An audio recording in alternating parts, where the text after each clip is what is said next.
நாங்க இறங்கினா அது வேற மாதிரி போகுது.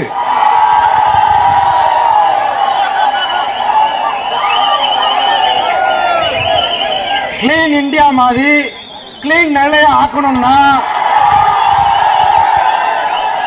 காவல்துறைக்கே கட்டுப்பட மாட்டேங்குது அங்க ஒரு கும்பல்.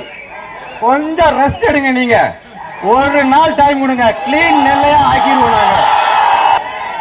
இதோ நிக்கிறோம் பாரு, இதுக்காக தானே நானே இருக்கிறோம். ஏன்ட்ட வாயேன், காவல்துறை தயவு செய்து, நாங்கள் எந்த சமுதாயத்துக்கும் யாருக்கும் எதிர்ப்பா இறங்கல. ஆனால் எங்கள்ட்ட அடி வாங்கச்சல எந்த சமுதாயம் எனக்கு தெரியாது. வந்தா அப்படித்தான். இது இன்னைக்கு இல்ல, கிட்டத்தட்ட 20 வருஷமா அப்படிதான் போய்கிட்டு இருக்கு.